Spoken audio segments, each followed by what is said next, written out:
everybody. Thank you for joining us. I know this is going to be something new, something different. This is Avedis Daily. Avedis Daily has to do with the Armenian word concerning the gospel, but one of the things that we are stepping out into the world with to offer you is real news, real platform with real people, and a network of contributors that are going to be operating on a platform focused on no norms. We'll probably find trends and different things that help us break through the algorithm and pop up on more people's phones as we grow our footprint. We're primarily looking to change what news is. Substack did a great job with that, and then with phones and social media, we see civilian reporters taking on a whole new role, which seems something akin to what the freedom of speech was intended for initially when our country was founded. Now, with that in mind, we will have investigative pieces. We will have news that is far beyond anything that you're going to be finding. It will be unique, and it will have unique perspectives that are very difficult to get. We have a large group of people from military, three-letter agencies, former government service, lobbyists, corporate America, international studies, international affairs, and it really is a terrific group of human beings who have families, who have lives, and who are not doing this for a job. They're doing this because of a calling of God into their life to start bringing what he has brought them, i.e. the good news, the light, the joy of Christ into their life.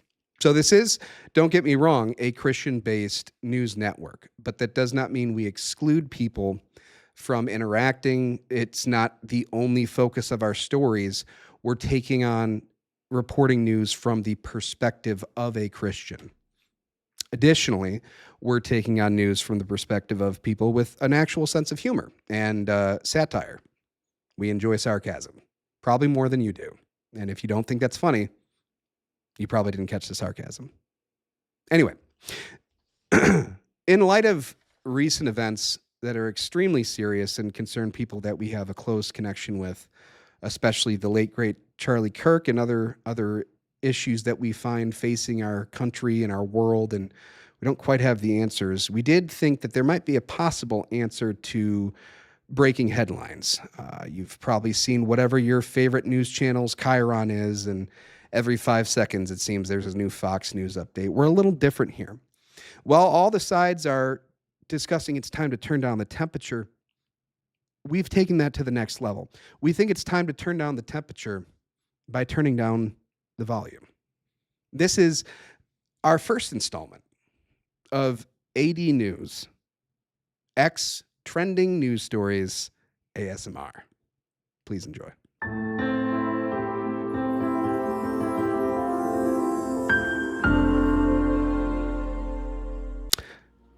right, everybody, we're getting real close here. Come on.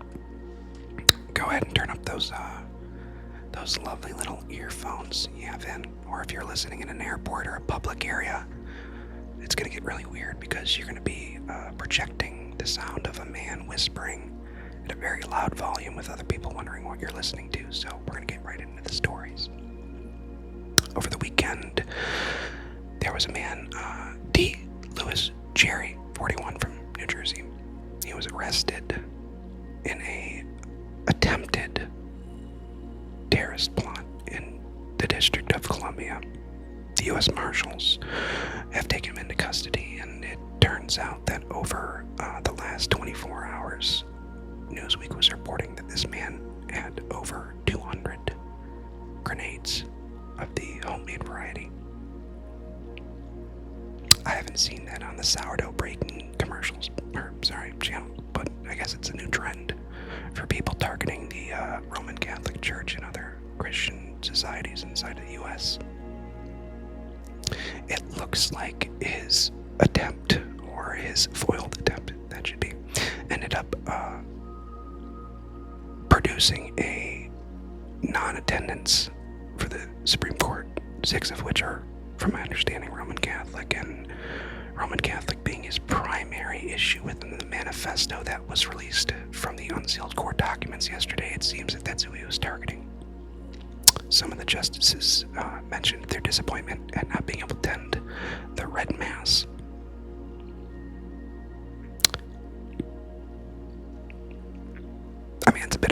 knows that that's the actual mass name, too. But not very chill of this guy. Let's move on. The Nigerian Christian issue is continuing to divulge. We're seeing several thousand of Christians being murdered. It's well above an estimated 7,000 murdered since the beginning of 2025, and an average of 35 per day. The Tinubu administration continues to deny that this is indeed a Christian genocide, and the government also refuses to acknowledge that Christians are actually targeted. However, the murders are ongoing, and social media is ablaze with these continued targeted attacks. The U.S. government and the U.S. Secretary of State Moore said over the weekend that Nigeria has become the deadliest country to be a Christian in. We may disagree depending on the denomination of the amount of aborted children. Moving on. Also, not very chill. I'm glad we're discussing this at this volume. Excuse me.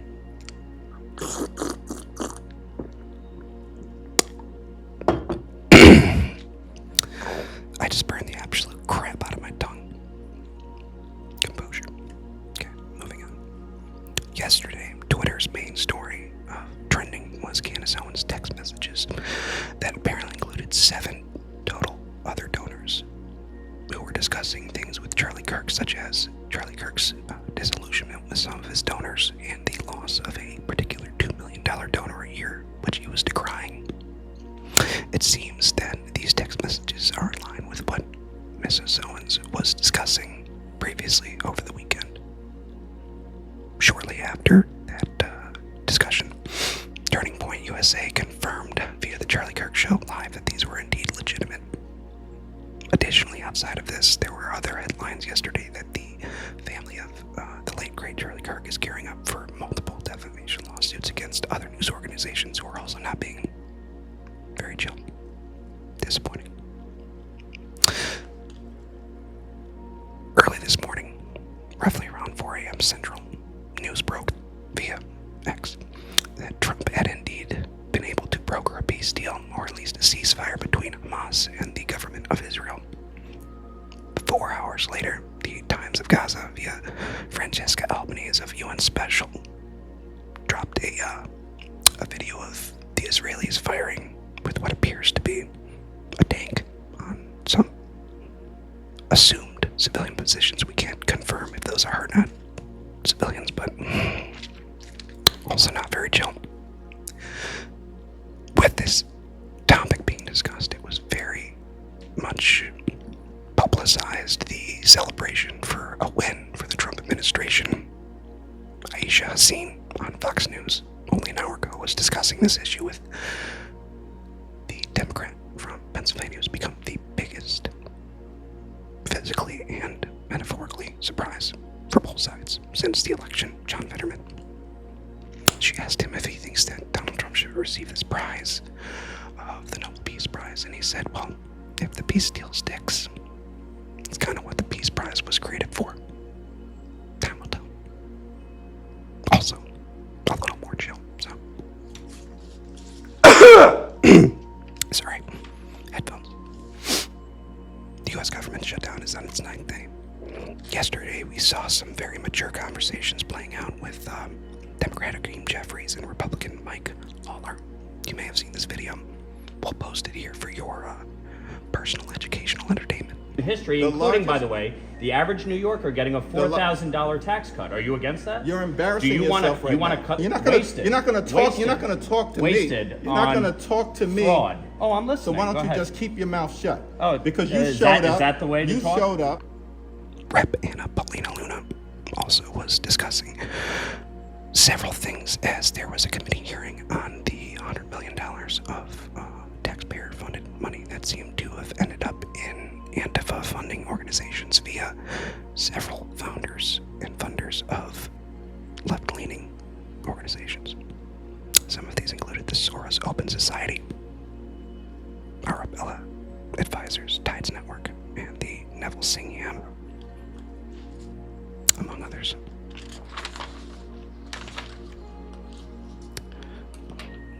utilizing taxpayer dollars for 501c3 personal donations to fund a agenda is not very chill at all either. I'm sorry, this was not entirely planned out. I'm going to try to give you some more ASMR stuff. I don't have any nails. This is just me tapping on a legal pad with like the flat of my fingers. So, all right, well, that's about all I can do. I'm basically holding my breath at this point. This has been ASMR AD.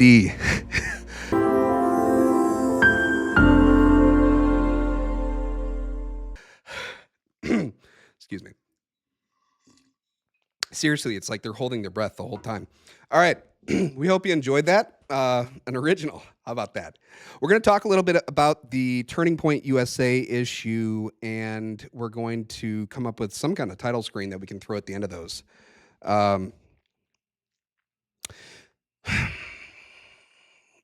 We'll just jump right into it without providing any feelings on one side or the other. I more want to take kind of a step back and an evaluation of what's going on. The Candace Owens story with the text messages and the moment from after Charlie Kirk's assassination, fallout between many people, the enormous outpouring of support globally. There is so much surrounding this that it is indeed a globally shifting event.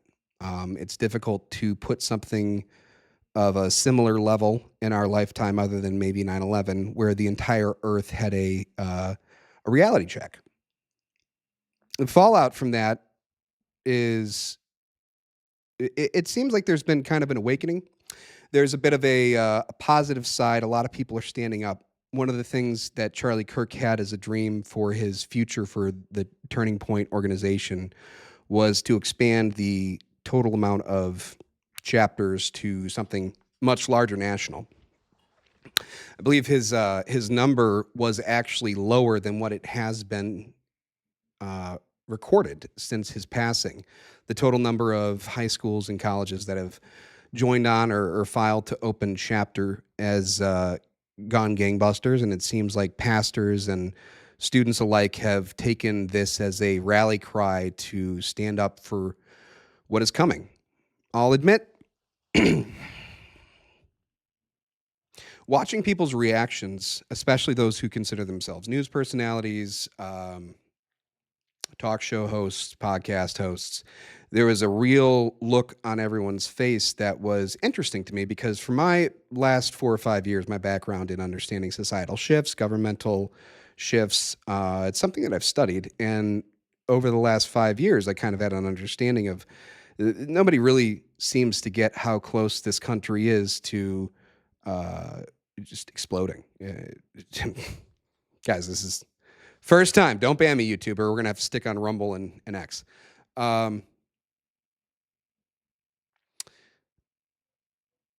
It seemed to drive home the point that there was something very wrong with our country. There's something very wrong with how we treat each other. And you had fathers looking in the mirror thinking about how am I going to raise a child in this environment? It pulled back the curtain the same way that 9/11 did. It gave a reality in 4K and full color vision of who we are actually, despite who we like to say in our glad handing and in our campaigns and our rallies and our, whatever it is, the things that we might say that are people talk about, tone down the rhetoric. It seems the rhetoric has been the driving factor in a society that has largely rejected an acceptance of a moral center. And I don't mean that on the political side. I do mean exactly what I said. A moral center is something where we can agree on what is morally okay across the board for a few basic things, a few basic rights.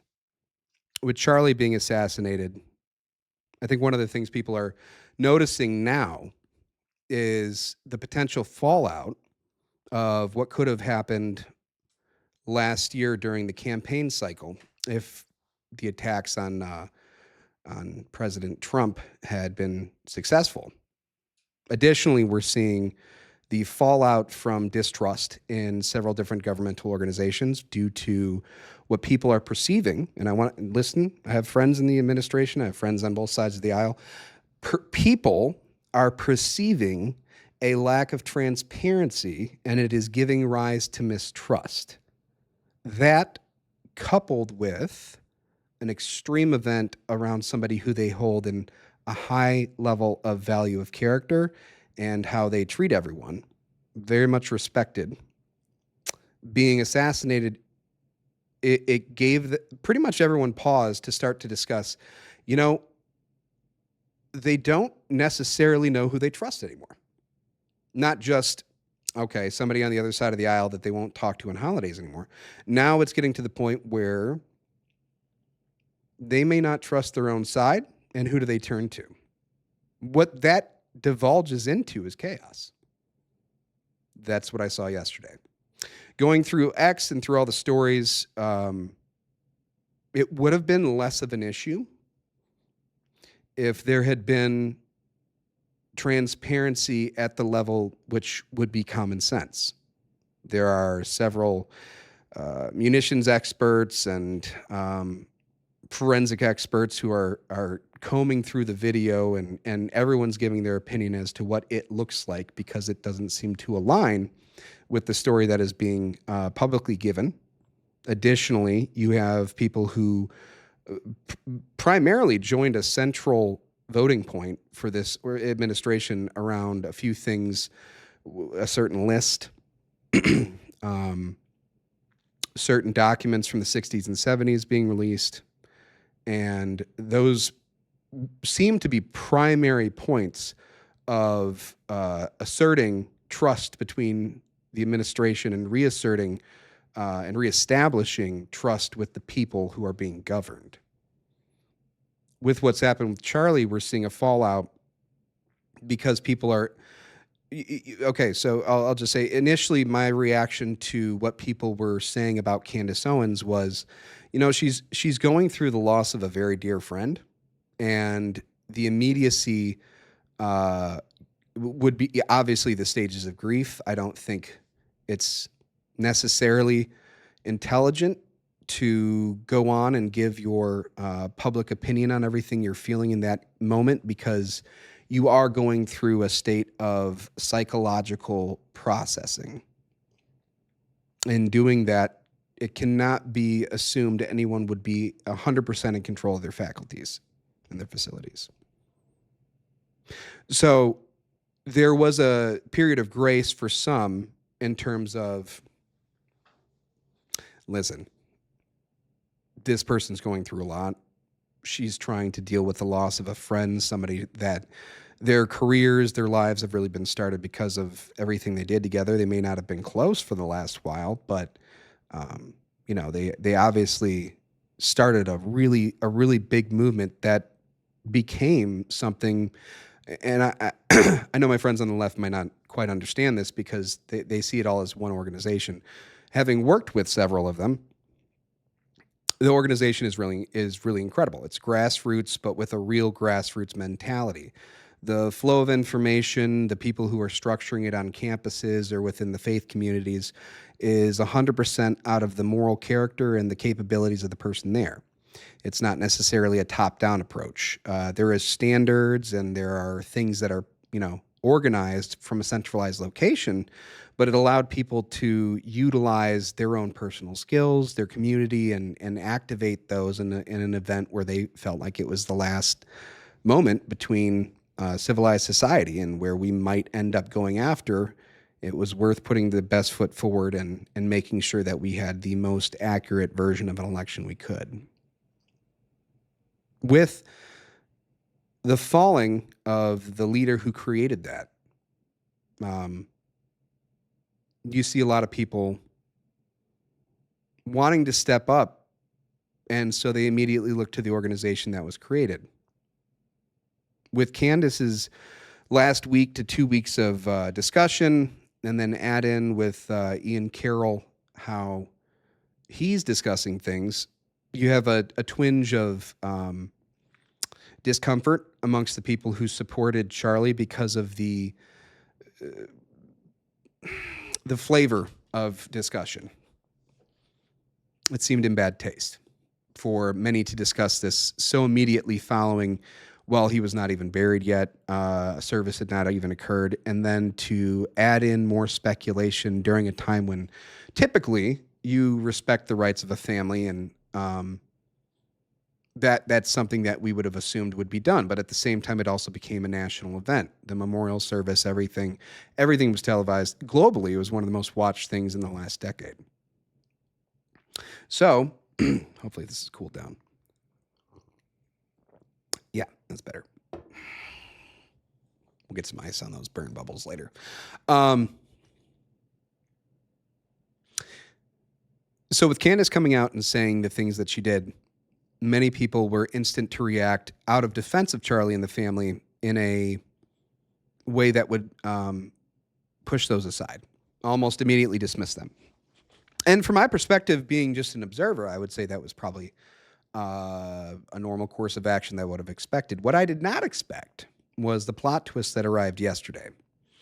And the reason it was so difficult to watch is because of the fallout that occurred between people who had maybe at the beginning of the day been very close friends. At the end of the day,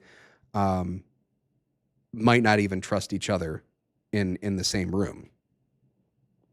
So I want to discuss that just from the perspective of a solution-based concept and reviewing what I saw just as a brain and a mind, just a man, really, sorry.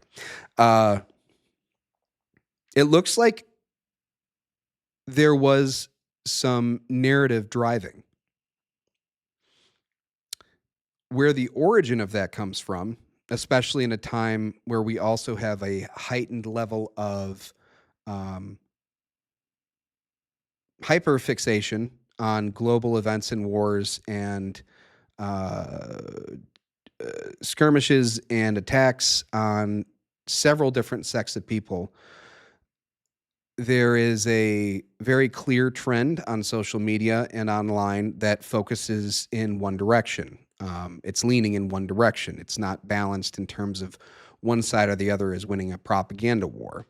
Now, I've discussed this with several people trying to say, it's interesting we're so focused on one of these issues when it's not even the primary issue right now in terms of total deaths.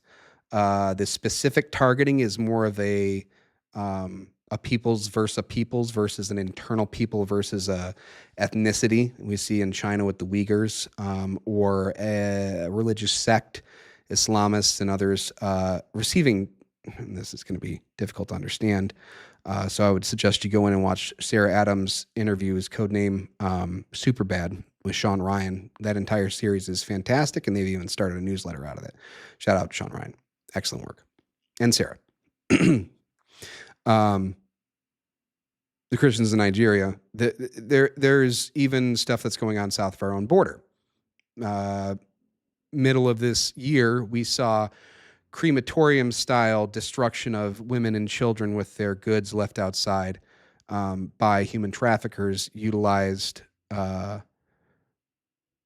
in the cartel routes. It looks like we might have had 30 or 40,000 women and children incinerated to destroy evidence as the administration was making moves to now become a offensive unit against the cartel ownership across the border.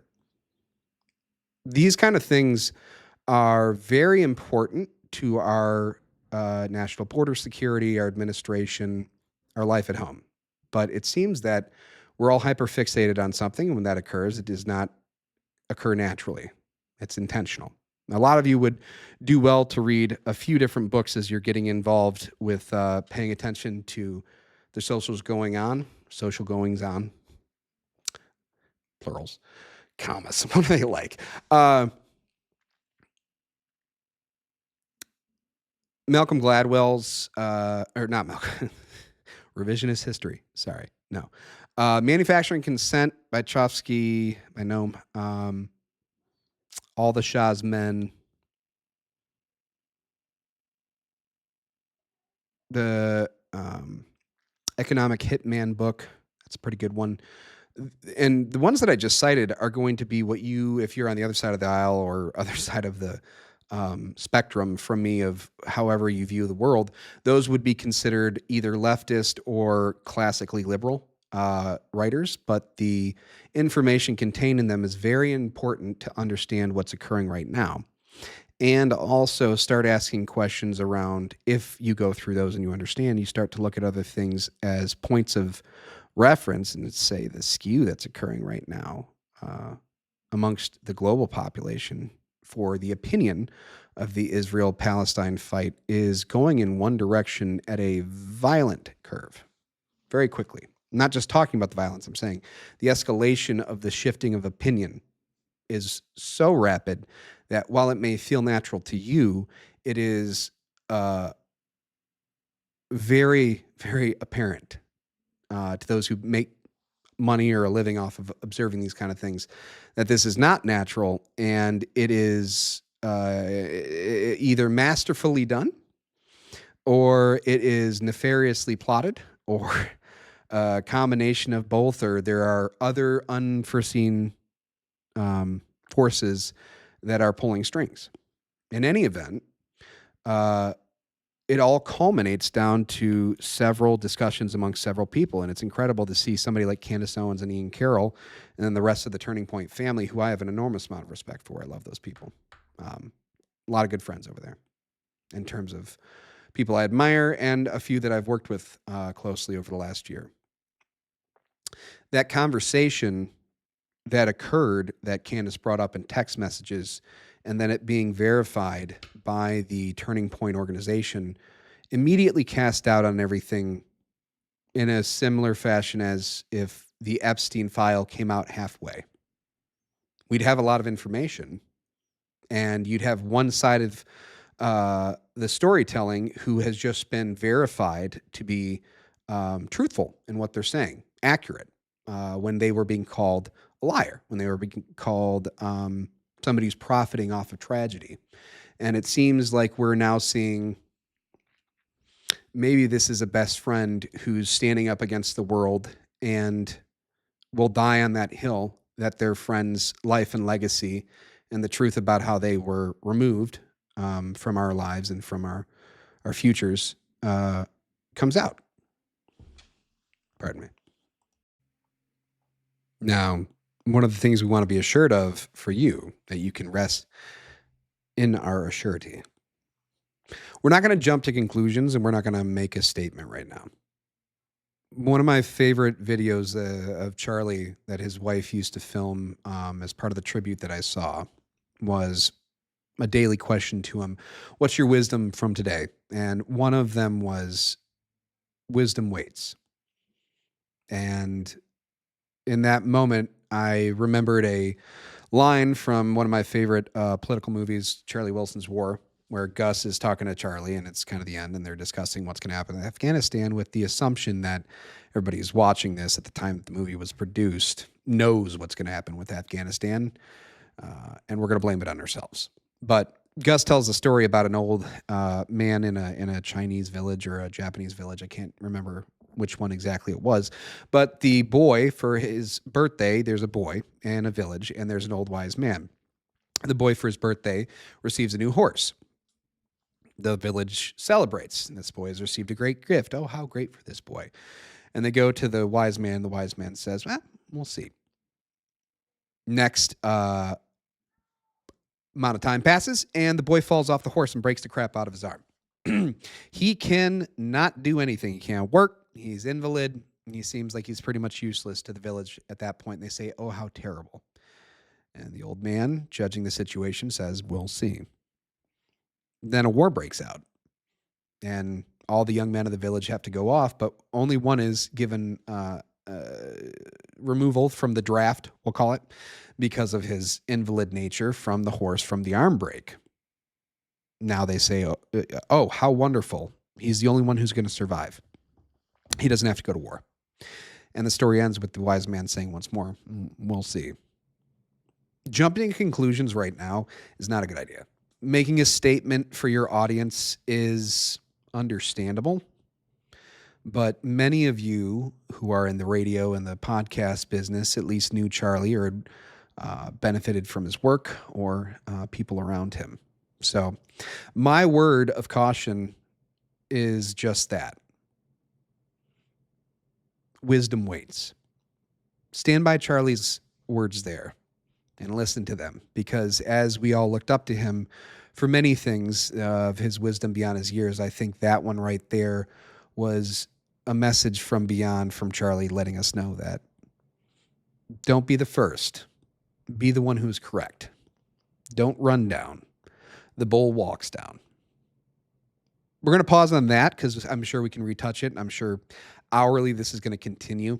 A couple other things that we wanted to bring your attention to, which aren't typical on the news cycle. There is a few religious, organizational, denomination news stories that are kind of all culminating right now. A lot of people don't know the history of Jerusalem's four quarters. You have the Muslim quarter, the the Jewish quarter, the Armenian quarter, and what would be the rest of the Christian quarter. I think I'm going to sound really dumb if I got that wrong. But the Armenian quarter has been there since roughly the 4th century AD. Armenia was one of the first nations to adopt Christianity and was indeed credited with being the actual first. So they went and set up shop in Jerusalem to learn from the following teachers from the apostles. Armenia, giving a little history here, was evangelized by Thaddeus and Bartholomew, and is one of the few apostolic places, such as the Coptics in Egypt, the Assyrian Christian Orthodox Church, and other places that have a direct lineage from the apostles. So it's a place where they hold about as much ancient foothold in that area, in that very small contested geographical plot, as anyone else. What's occurred since the beginning of the Palestine-Israel conflict is the government of Israel has been focused on winning a war, getting hostages. The governments of Turkey, Palestine, Qatar, and a couple others have been focused on continuing this and a PR war. I'm not going to give you a whole history lesson on everything. There is a article that we have up from last November regarding this coordinated effort and Turkey's not really honest interactions with our military personnel, especially regarding our nuclear armaments, which are based there in Turkey. So feel free to go to 80 News and find that. It's on our front page right now. We'll have a lot more stories coming out. But what's been occurring is we've seen a little bit of the boy who cried wolf in the U.S. with regards to what people are saying about nationalists versus globalists, that the nationalists are going to utilize what's going on in the U.S. to kick out people who have a rightful stay. They're going to go after legal citizens. They're going to go after people because of the color of skin. While that's not founded in law or what is being said, it is a PR battle that's currently going on, and we recognize that. And there is validity when you put it through certain lights and you capture certain sound bites. It seems like we're in a constant campaign, and I think that's why the last 10 years, including COVID's, warp speed 4-year, 5-year period, zoomed by so quickly for everyone. It's been never ending on a campaign cycle. If you're old enough to remember the 90s, this isn't how society was. Society was different. We were much more cordial towards each other. Racial tensions were nowhere near where they're at right now. The ability to laugh and do things together was encouraged, and everyone was pretty much excited about that. There's, of course, people that are going to say, oh, no, it's disillusionment, or you're looking through rose-colored glasses. The point is, the last 10 to 15 years, if you've been living it, it's been so fast, and I've had several discussions, and I'm sure we all have. Where is this time going, and how is it moving so fast? I think it's because it's global event to global event to global event. We seem to not have a pause in between the adrenaline rush. What's funny is you can actually see this physically playing out in males and females just hormonally. A lot of people discuss the drop in testosterone levels in man, and they liken it to, oh, well, if you were in the military or you played a sport, your adrenaline level was so high, and so this is kind of a new thing where people didn't want to discuss it because society was all right with failing or lowering the male testosterone level socially across the board, so they were totally fine with this happening.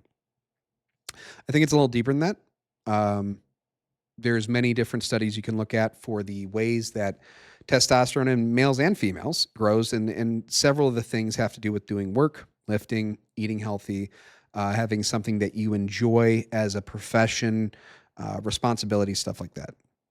Right now, everyone's pretty much jumping on board with tribalistic mentality, and that is an adrenaline rush. So similar to the causes of drop and testosterone treatment for now late 20s, early 30s males is extremely high.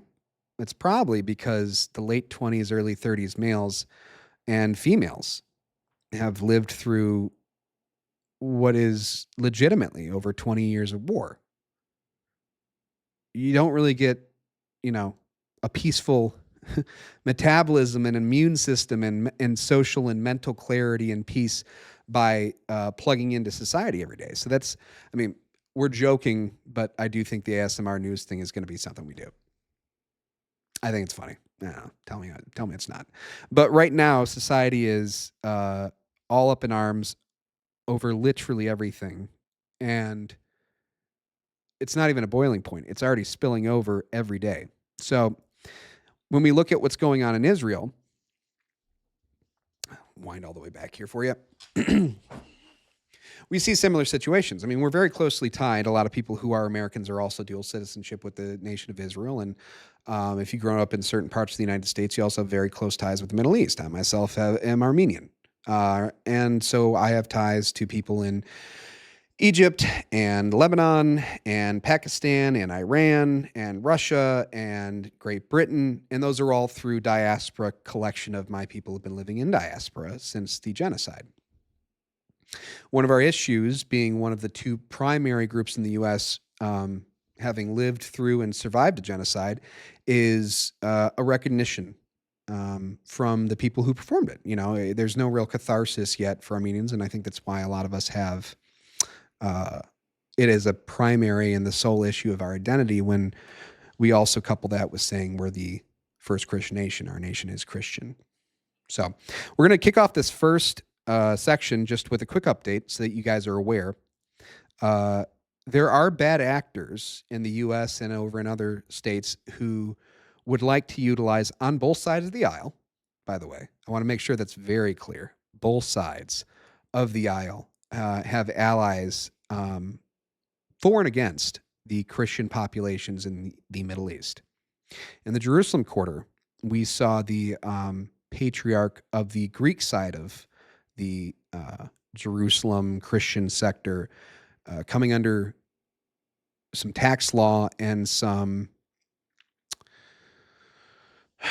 we'll just call it utilizing a crisis to get in what you want by people who have a large amount of money and are not necessarily morally focused on one thing or the other, but they're utilizing a social sentiment and a kind of blanket, not martial law, but a blanket rule of law as to how the law is going to swing for who is going to get court battles and other things decided in their favor.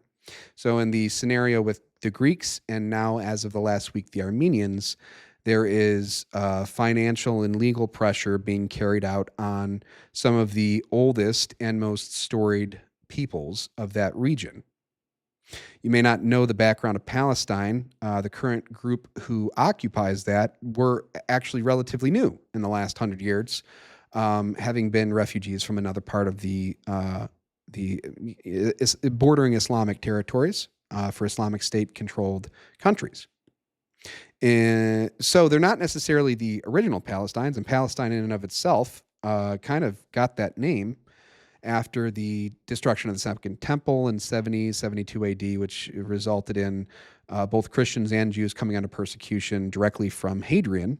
And the name Palestine was a direct thumbing of the nose to the people who lived there, because they were, even though they were Jews and Christians, Jewish Christians, they were all members of a tribe of Judah, the land of Judah, and the historical enemy of the people of the land of Judah, as the Roman emperor knew, were the Philistines. And so that is why Palestine was named as such. Also, a little known fact, back in the day, that ended up being a primarily Christian state along with Assyria, Egypt, and other places.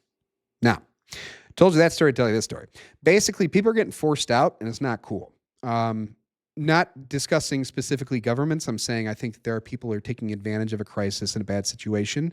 And we want to make you aware of that the oldest Christian organizational center of Christendom in our, if you are a Christian and observing this, or at least culturally trying to have an understanding, our central of our Holy Land is being specifically targeted by real estate and legal issues, and they're utilizing tax and citizenship questioning, similar to internment of the Japanese during World War II. Essentially racism, but racism with a nationalism surrounded with an absolute kind of end-all, be-all, whatever I say is right. So it's becoming very tricky for the Christian side of things to end up supporting who they've been trying to support, which this is how we loop all the way back to Candace and to Charlie. Charlie's text messages were discussing this very same thing of a Christian trying to focus on assisting Israel. And I think it's a good group of people to talk to understand this, because we're also one who have been hunted into extinction. One of my family lines is completely extinct. The paranoia carries out throughout generations. It's similar to an animal which learns that something's poisonous or that something's dangerous. If you have anybody, this is a compassionate thing, looking towards the people of the Jewish nation, Jewish history, they have received persecution and generational trauma through being targeted with the rhetoric that seems to be recurring now. To that end, if you're brand new, what you're going to get is a reaction which is pretty natural, actually. If you've seen this happen and reoccur over and over, and you had your grandparents like I did tell us about what occurs before your family's rounded up and 100 of you are killed, they're seeing it. And so a lot of people don't know Israel created the nation state with the statement of never again. But it doesn't mean never again like you and I think of for 9/11 as a never forget. The purpose of the state of Israel and the Zionist movement was to absolutely rid themselves of any reliance upon any other government or any other global people. They said the world has proven time and again that they don't care about us, so we will never again care what the world has to say when we're fighting for our survival. Because of that, they're carrying out what they've stated since they started that. And we can have people on and discuss this in long form. We're looking forward to that. But the current issue that we're facing is a very real and justifiable paranoia is turning into something that is negatively affecting the global view, and it's shifting, as we said, very rapidly. Because of that, Charlie was trying to mention this, and that is where a whole bunch of questions arise. So as we said, we'll see. As Christians, I want to remind everybody that if you really want to kick in the pants, this is tweed. It's just too old-timey of a saying for me. I'm trying not to blow up the first episode with my language. If you want some humbling to occur today and centralize your day around Christ and his compassion and love, Paul is a great place to go to right now for what we're experiencing. As my fellow brothers and sisters of the Armenian and the Armenian diaspora community, and I am an American citizen, also a USMC veteran. So I have a great affiliation for the nation who I serve and have served, who saved my family from absolute destruction. I also have a great affiliation for the historical homeland, which I can trace back my family for thousands of years. Because of this, because of our Christian identity, and because of what I have stood for when I took an oath here, and as a baptized Christian, it is to love the tribe and to pray for those who persecute us. Baptism and confirmation and all the other things that bring you into the Christian fold bring you into the lineage of the chosen that the Messiah has provided, which means that we have to listen to that Messiah for our family rules of conduct. Matthew speaks on this in his gospel, recognizing when Jesus said, "But I tell you, pray for those who persecute you, that you may be children of your Father in heaven." Also speaks about praying for those and closing a door and doing so in private. Matthew 6:6. And the Heavenly Father who sees what is done in secret will reward you. This is not necessarily something that you need to be on camera and doing with my fellow influencers and other Christians in the United States or all over the world. But I would say if our primary identity as diaspora Armenians and as Armenians who are meant to show the light of Christ and carry it with us around the world, and we're very used to being persecuted for the last 1,700 years for our faith. We've known just as little peace as the people who live just a little south of us and bordering the Mediterranean as well. Our job is to set the example. As the first Christian nation, if you have any relation, or as Christians in general, regardless of how we feel, and regardless of what we're seeing, the way that we are known for our identity, the way we will be set apart, and the way we will see true revival, which I think Charlie really kicked off, is through compassion and through love for the ones that specifically persecute us.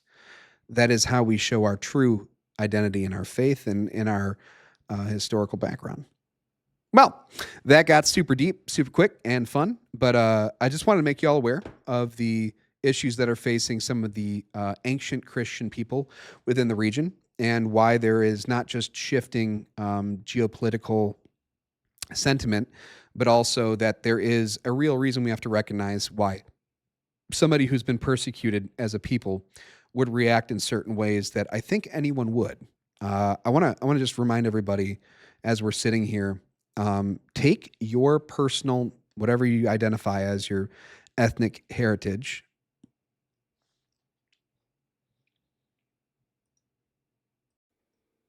and do a little self-reflection. Let's just say it's what's the least offensive? Germans. Why not? Let's just say you were German and people started saying, "I'm not anti-German descent. I'm just anti-Germany and everyone who comes from there and everybody who loves Germany. Germany's evil." They literally have done things that are evil, but even that would kind of, shrug up your shoulders, and if you were German, be like, "Ugh, I don't like that 99% of the people around me are saying that, and I'm German with a German last name." I think that's a good group to kind of flip on its head and say, well, if the people who were persecuted by the Germans are seeing this occur again, and the Germans are also saying it again publicly, you'd probably be pretty quick to freak out too. So while I and many others, taking into mind what Charlie said to them through the text messages, would have similar advice in terms of what is occurring, I have to just say, from the bottom of our hearts as Christians, we are meant to love those who persecute us, whether they be Muslim, Jewish, pagan, atheist. If we truly are to set an example, the way we do that is by showing love.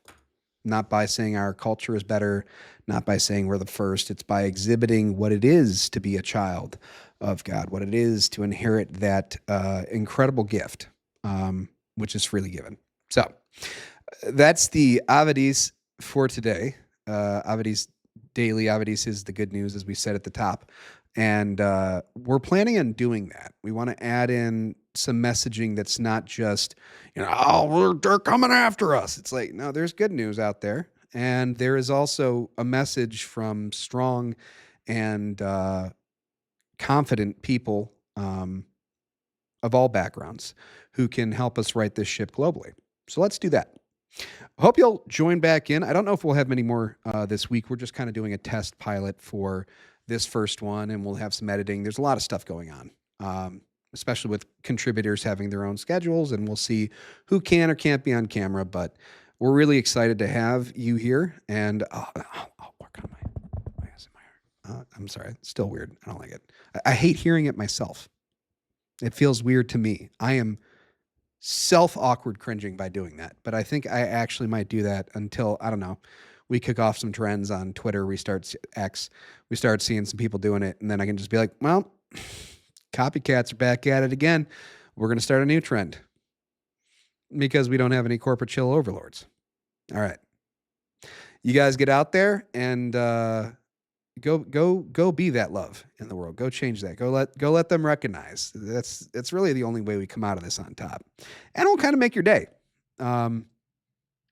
I'll tell a story about that in the next episode, if I remember. So let's see if you guys can stay tuned for that whole time. And yeah, God bless you. We'll see you later. No, I'm not doing it like that. Peace.